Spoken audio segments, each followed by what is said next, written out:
A very good morning to everyone. सुबह की चाय के साथ 10 इम्पॉर्टेंट करंट अफेयर सेशन में आपका स्वागत है।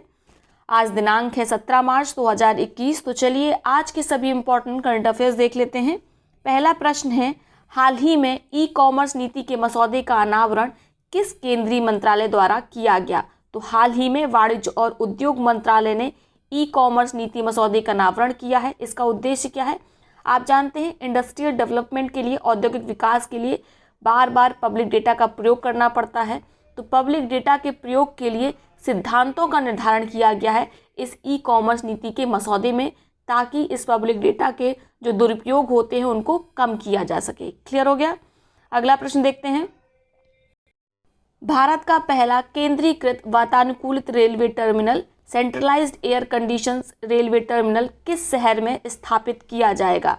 तो यह स्थापित किया जाएगा बेंगलुरु में। चूंकि भारत का पहला है इसलिए मोस्ट इंपॉर्टेंट हो जाता है, याद रखेंगे। ठीक है, भारत का पहला केंद्रीकृत वातानुकूलित रेलवे टर्मिनल बेंगलुरु में स्थापित किया जाएगा। इसका नाम भारत के महान civil engineer sir M Visvesvaraya के नाम पर रखा जाएगा। तो ये भी याद रखेंगे, इनका नाम किसके नाम पर रखा जाएगा? सर एम विश्वेश्वरैया के नाम पर। ठीक है, याद रखेंगे। अगला प्रश्न देखते हैं। हाल ही में किस फुटबॉलर ने 770 गोल दागकर एक रिकॉर्ड बनाया है? ऐसा करने वाले वे विश्व के पहले फुटबॉलर बन गए हैं। तो इनका नाम है क्रिस्टियानो रोनाल्डो। ये कहाँ के हैं? पुर्तगाल के फुटबॉलर हैं और ये स्टार फुटबॉलर हैं वर्ल्ड के, याद रखेंगे। ठीक है, इन्होंने हाल में ही 770 गोल दागकर एक रिकॉर्ड बनाया है। और पिछला किसका रिकॉर्ड तोड़ा है? याद रखेंगे, पेले का। ठीक है, ये पेले कहाँ के हैं? ये ब्राज़ील के फुटबॉलर हैं और ये भी स्टार फुटबॉलर हैं। इनका जो रिकॉर्ड था गोल दागने का वह था 767 यानी 767। ठीक है, तो इनके रिकॉर्ड को तोड़ा है क्रिस्टियानो रोनाल्डो ने कुल 770 गोल दागकर। तो याद रखेंगे, मोस्ट इंपॉर्टेंट है यह भी। अगला प्रश्न देखते हैं।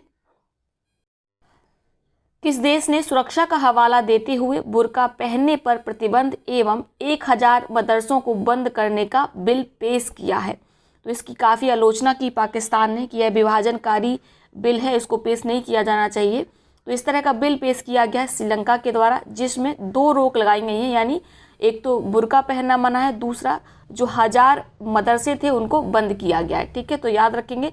साथ में आपको याद होगा स्विट्ज़रलैंड ने भी सुरक्षा का हवाला देते हुए बुर्का पहनने से मना किया, यानी इस पर प्रतिबंध लगाया।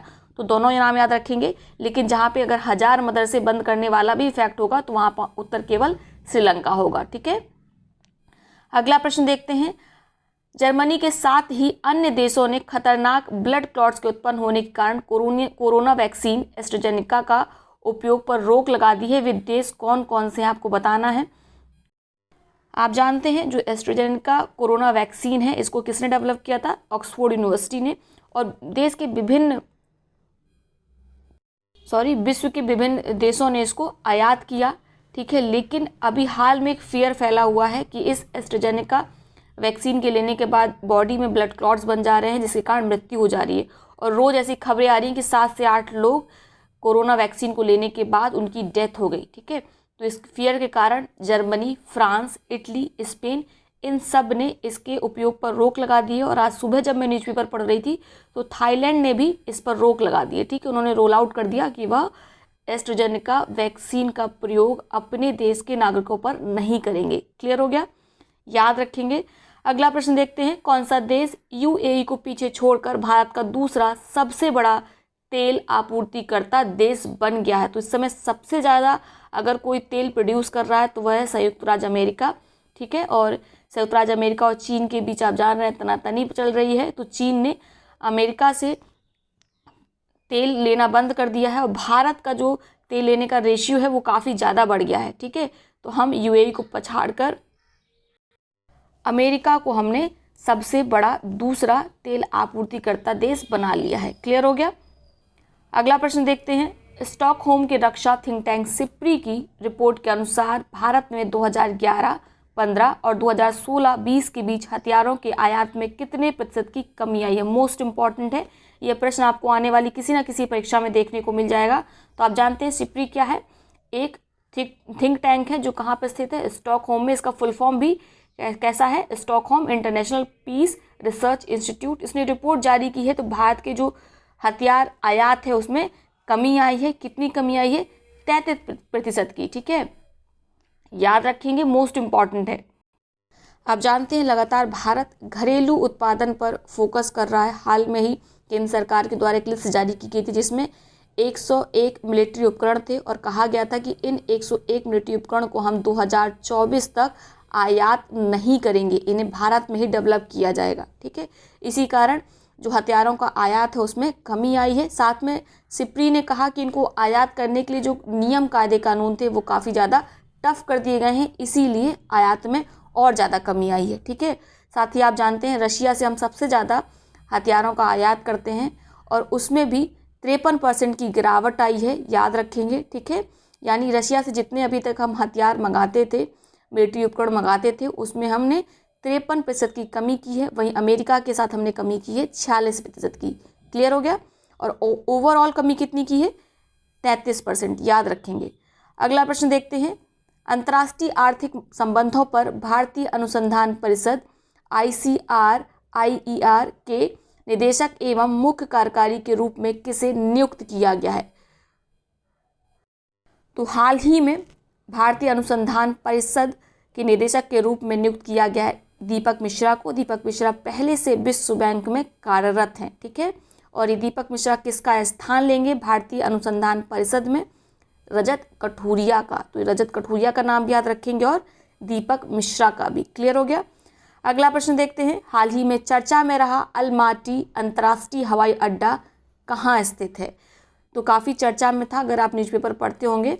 अलमाटी अंतर्राष्ट्रीय हवाई अड्डा, यहाँ पे एक फ़्लाइट थी वो रनवे से भटक गई थी जिसके कारण यह दुर्घटनाग्रस्त हो गई थी। ठीक है, तो ये वही हवाई अड्डा है जहाँ से फ़्लाइट भटक गई थी और दुर्घटनाग्रस्त हो गई थी। तो ये कहाँ पर है? अलमाटी अंतर्राष्ट्रीय हवाई अड्डा कजाकिस्तान में। याद रखिएगा, हमारे यहाँ पे अलमट्टी डैम है तो उससे कुछ कन्फ्यूज़न हो सकती है अगर एग्ज़ाम में आ जाए, तो याद रखेंगे अलमाटी अंतर्राष्ट्रीय हवाई अड्डा कजाकिस्तान में है। क्लियर?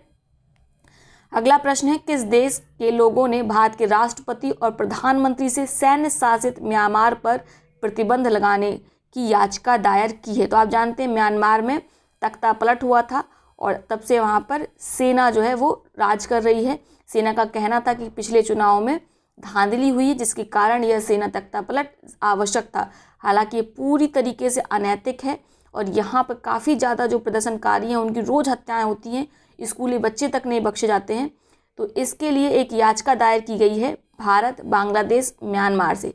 देखिए, भारत में एक मिजोरम में एक समूह रहता है जो भारत, बांग्लादेश और म्यांमार का जातीय समूह है। तो इसी जातीय समूह ने भारत के राष्ट्रपति और प्रधानमंत्री के पास एक याचिका दायर की है कि जो म्यांमार में ये सैनिक का शासन चल रहा है, सेना का शासन चल रहा है, उस पर प्रतिबंध लगाया जाना चाहिए। इसको आप अंतर्राष्ट्रीय मंच पर उठाइए। ठीक है, उसकी अगुवाई करिए। यह याचिका दायर की गई है मिजोरम के एक समूह के द्वारा जो प्रतिनिधित्व करती है भारत, बांग्लादेश और म्यांमार के जातीय समूह को। क्लियर हो गया? तो ये हैं आज के सभी इंपॉर्टेंट करंट अफेयर्स। अब देखते हैं आज के उन प्रश्नों को जिनका जवाब आप कमेंट बॉक्स में देंगे। तीनों प्रश्नों का जवाब एक ही कमेंट में लिखिएगा। जो सबसे पहले सही सटीक जवाब देगा उसका नाम अगले वीडियो में लिया जाएगा, साथ ही में उसके कमेंट को पिन किया जाएगा। पहला प्रश्न है, टोक्यो ओलंपिक टिकट हासिल करने वाली पहली भारतीय तलवारबाज बन गई हैं? आपके विकल्प है CA भवानी देवी, दूसरा विकल्प है भुवनजीत, तीसरा विकल्प है समीक्षा शेखर और चौथा है इनमें से कोई नहीं।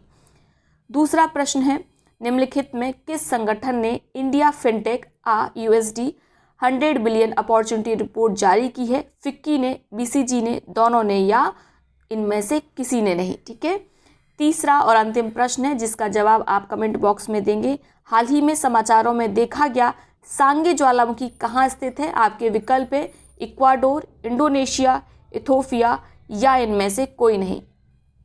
तो इन तीनों प्रश्नों को आप एक ही कमेंट में लिखिएगा। अब देखते हैं उन पिछले प्रश्नों को जिनका सबसे पहले सही सटीक जवाब दिया था रचना यादव ने। रचना यादव के कमेंट को ऑलरेडी पिन किया जा चुका है।